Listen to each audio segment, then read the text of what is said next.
E aí, quanto tempo de gravação ele vai dar? 26 minutos, tem tempo de sobra. E faz tempo que a gente não grava, né? Meu Deus do céu. Eu nem me lembro qual foi o último vídeo que eu gravei contigo. Não sei também. Tu participou, acho que foi o da Mitsu, né? Foi o da Mitsu. Foi o do Histórias Brilhantes. Foi o último vídeo que tu participou. Ah, o do Alan Moore? Isso. Ah, depois deu guerra, esse vídeo deu guerra. Daí, depois desse eu gravei acho que 2 vídeos sozinho. Aí eu me irritei e falei, não vem mais, pronto. Papo furado. Hoje a gente vai estar falando sobre um mangá, cara, que é o nosso primeiro mangá da editora New Pop. A gente tá falando de... Minha experiência lésbica com a solidão.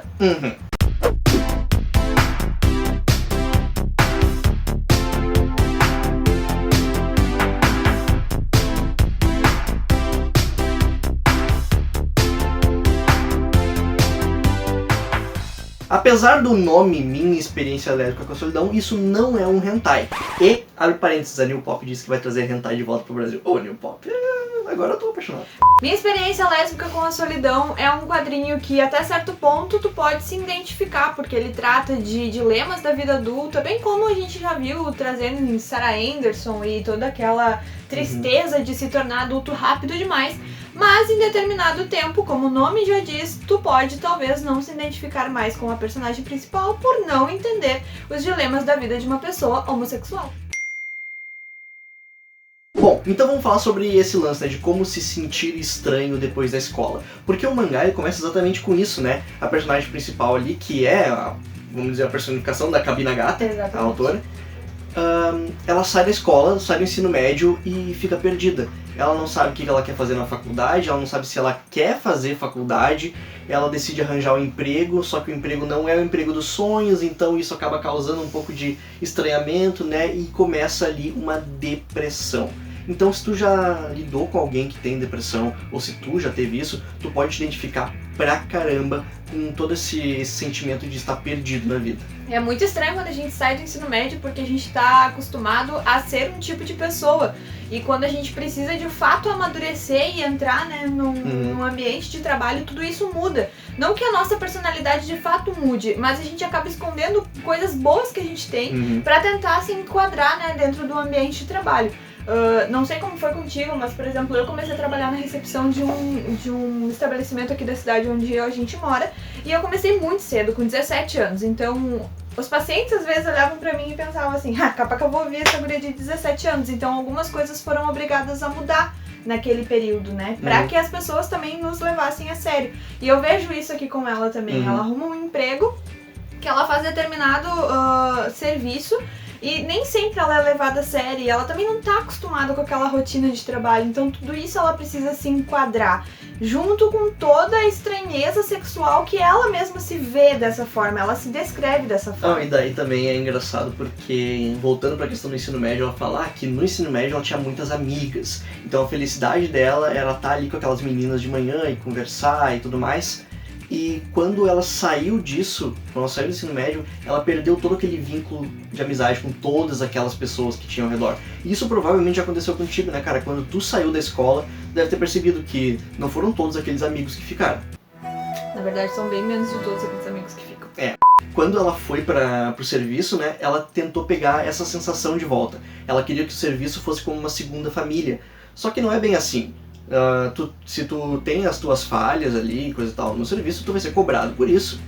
Então, a situação é um pouco diferente. Então o quadrinho ele vai te levando nesse dilema de vida adulta, com toda essa troca sexual que ela não consegue ter com outras pessoas. Ela não consegue se aproximar de pessoas pra isso, entende? Tipo, se relacionar com outras pessoas, indiferente de ser pessoas do mesmo sexo ou de sexo oposto, ela não consegue ter este contato. E ao longo do quadrinho tu começa a perceber que realmente ela não conseguia ter o próprio contato dela mesma como pessoa, então impossível ela conseguiria trocar afeto com outro ser humano se ela não conseguia fazer isso consigo mesma. E daí tu vê assim, né, que ela tem um problema muito grande de comunicação com outras pessoas. E ela nunca tinha beijado na vida. Então ela decide dar um passo muito adiante, que é ter a primeira experiência sexual, mesmo sem nunca ter beijado. Então ela percebe ali naquele momento que a relação sexual é uma forma de comunicação. E como ela tem falhas pregressas, né, nesse sentido, acaba que não é tão interessante assim pra ela. Então vamos falar sobre a arte, que é uma arte bem cartunesca, bem bacana, na verdade. Sim. Se enquadra muito com o tipo de mangá e a gente sabe que são características do mangá, na verdade, né? Sim. O tipo de arte cartunesca. E a Kabi Nagata, ela faz essa questão que ela se desenha, né? É tudo baseado nela mesma. Então ela não se desenha de uma forma linda, perfeita. Não, ela consegue explorar muito bem os defeitos dela e essa forma cartoon ajuda porque ela consegue exagerar muita coisa. Eu gostei da arte, eu acho que ela por vezes te faz entender esse desespero que ela tem como pessoa, né? E essa vontade de se inserir no mundo, mas ao mesmo tempo se restringir disso mesmo, sabe? Por achar que tudo é errado, por achar que o fato dela estar morando com os pais dela e tá procurando coisas de sexo é errado, sabe? Eu acho que às vezes a gente é criado de uma maneira que nos limita a muitas coisas, a nos descobrir como pessoa, e isso de forma sexual também falando. Então, nossa, vai ser um conselho bem estranho, mas não tenha medo de se descobrir, seja lá qual seja a forma que tu vai se descobrir, não tenha medo, porque futuramente isso vai te trazer benefícios também. Eu tô bem feliz que esse foi o nosso primeiro mangá da New Pop, na verdade, porque eu acho que ele te dá um sentimento diferente. Quando tu termina de ler ele, parece que tu fez algo de bom pela autora. Exato.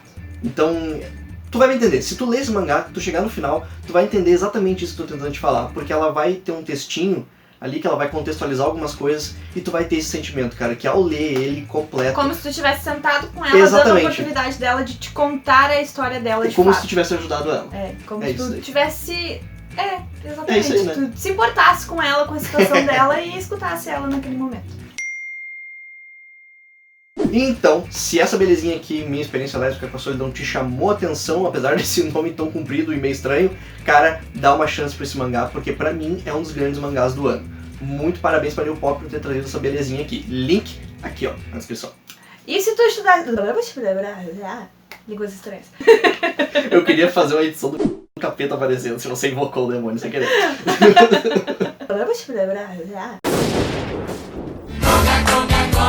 E se tu tá chegando nesse canal agora, seja muito bem-vindo. Às vezes a gente some, mas a gente sempre volta e volta sempre com coisa boa. E se inscreve, seja muito bem-vindo aqui. Eu não sei mais fazer isso. Fala aqui nos comentários o que vocês acharam, né, sobre esse vídeo. Se vocês tiveram a oportunidade de ler esse quadrinho, ou se vocês leram algum outro tipo de quadrinho que traga o mesmo estilo de narrativa e gostaram, indiquem pra gente. Deixa teu like se tu gostou, teu dislike se tu não gostou também. E seja bem-vindo. Isso aí. De novo. Tchau. Até mais.